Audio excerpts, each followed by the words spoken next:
I'm Sarah Bernard, and welcome to SecondHomeIncome.com. So excited that you're here with us today. We're going to teach you so many things through this website and through all of our resources about how to make money from your second home. You may not even have a second home yet. It might just be something that you've thought about doing. Maybe you're going to plan for it a few years down the road. Maybe you're looking at homes right now to purchase for your vacation home. And we're going to talk about that too. How do you find the perfect place for you and your family? And then how do you bring other people to that home to enjoy it for themselves as well?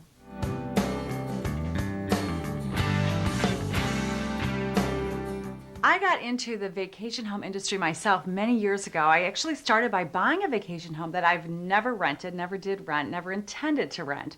But I saw an opportunity in the place where my home is located to bring other families. There weren't a lot of homes for rent there, so I bought one strictly for the purpose of using it as an investment and bringing other people and families to enjoy it on the weekends or throughout the summertime themselves. So I purchased a home, and within a month or so of closing on that purchase, I was already making income. I think I opened it about 3 weeks after I closed, furnished, ready to go for renters, and advertised it. And 3 days after my first advertisement, I had renters in the door, believe it or not. So we've been making income on that property, completely paying for all of its costs from day one. And 2 years after that, I purchased another property, I actually built one, and it was right across the street from my other home because, again, I saw an opportunity to have two homes close together. So a family that wanted to rent two different places, have the cousins across the street or the in-laws or whomever, could be close but not too close. So that property, built it more to my specifications from the ground up, and again, right out the door, was paying for itself, even before we had the doors open on that one. So I've had my homes. I've also managed other people's homes. I've learned all the ins and outs of what people want from a vacation home as a customer, as a renter, and then also as a purchaser of a vacation home.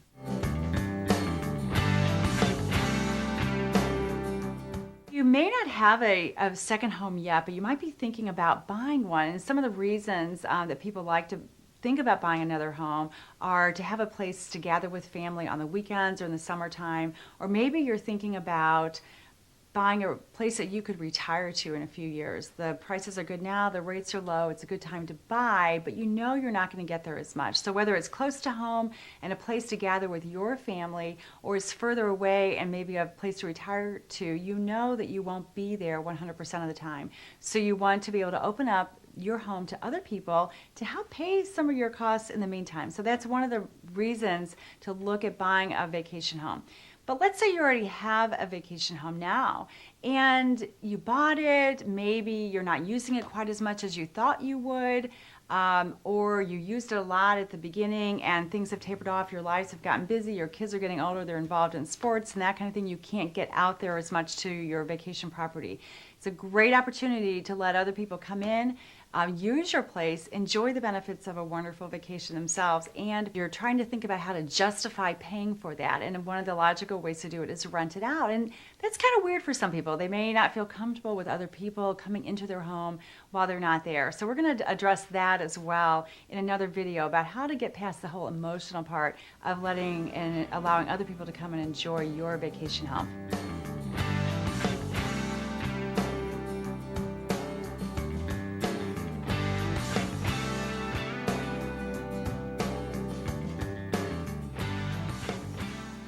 So when I purchased my vacation home, I looked at the marketplace. I saw that there was an opportunity in the resort where my house was located for people who didn't want to purchase a home themselves to come in and rent on the weekends. So I saw that there weren't that many rental places there, so it was a good marketing opportunity.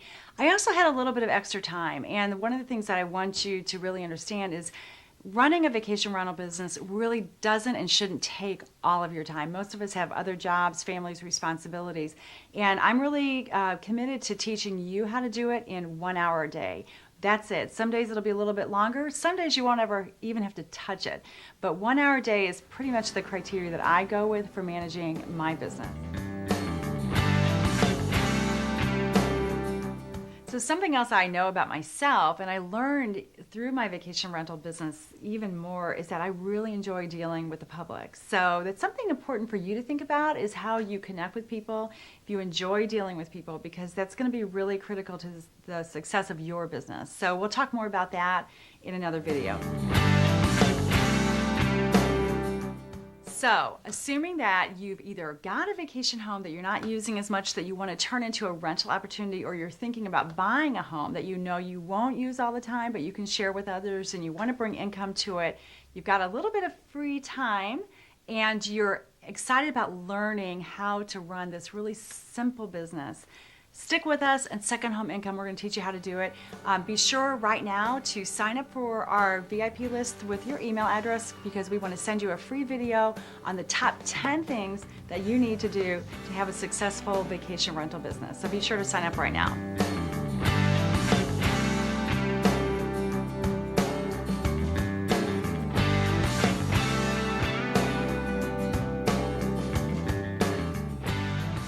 Thanks for joining us, and we'll see you next time.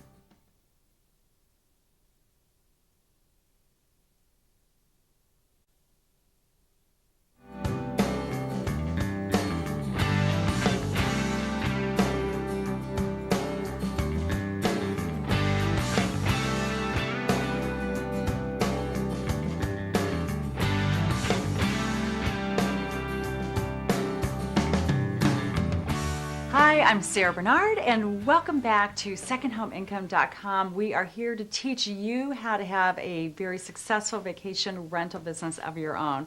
We've learned from our experience, and we want to share everything with you. So today in our video, we're going to talk about how you find the perfect vacation spot that can be a great rental business. So you may already have your vacation property, or you might be looking at some to purchase. Number one, most important thing I tell everybody is make sure that it's a place that you love to go to, because there's no way that you can really convince other people and to sell and market your place to them if you don't love going there yourself. So whatever you have to do to make it you, that's going to attract other people. And whether you have one already or not doesn't really matter. You may have one, but there's things that you can do to make it perfect for renters to come and enjoy, or you may be looking for just the perfect spot. So let's talk about a couple things that are really important to people. Your vacation home needs to be pretty easy to get to. So, for example, if you're in a high-rise, if you're a condo in a high-rise building and you're 20 stories to the beach, that's okay. It's maybe not ideal, but you just want to make sure people know that. You need to think about driving to your location. Are there steep hills that might be impacted by weather issues? So just kind of keep that in mind and just make it as simple as possible. If you haven't yet purchased your place, it's easier to do this before you make the purchase.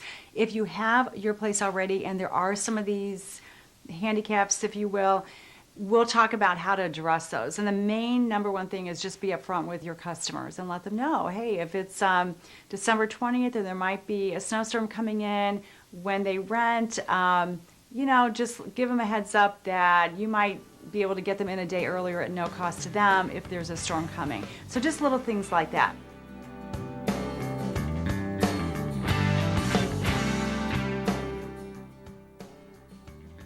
So in addition to thinking about where you're located and how easy it is to get to your vacation rental, you want to think about bedrooms, bathrooms, how people are going to use the space. So just make it easier for people. If you want to be able to attract small families, a family 5 to 7, don't buy a place that's going to sleep 20, because you're going to end up with groups of 20. You may not want that. And at the same time, if you want a big place that you can have 2 or 3 families come and rent together, you're going to price it high.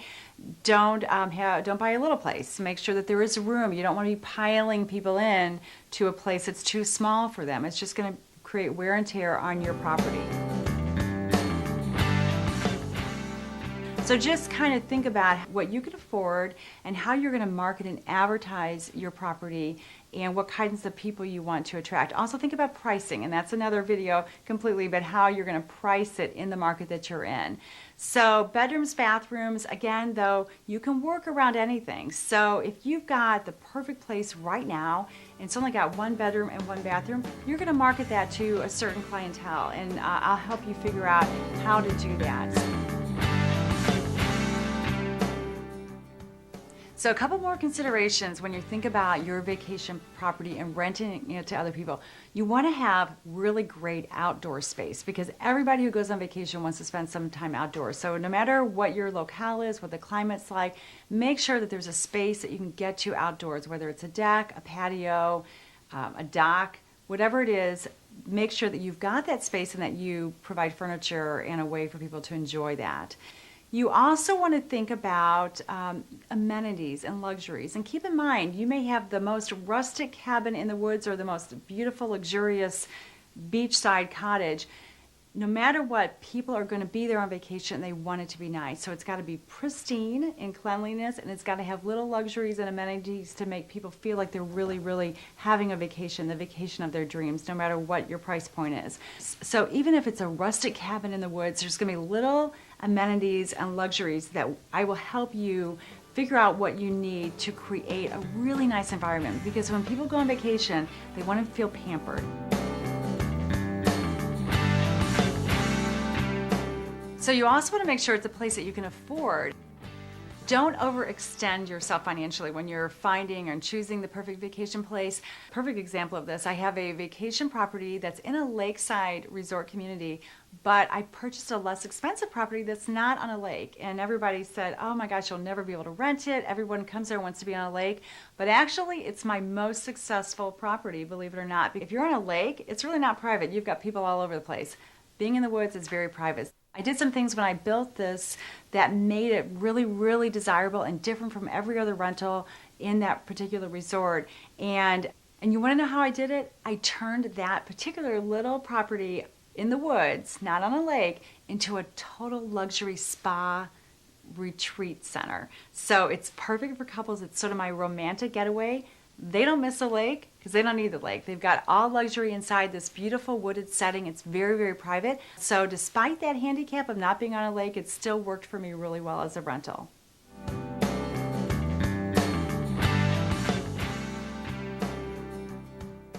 Not being on a lake has not been a problem at all. It's been very successful for me. So I'm going to teach you more about that, but make sure that even if it's not the most desirable property, that is a place that you can afford, that you love, and that you want to go to, and then other people will keep coming to it.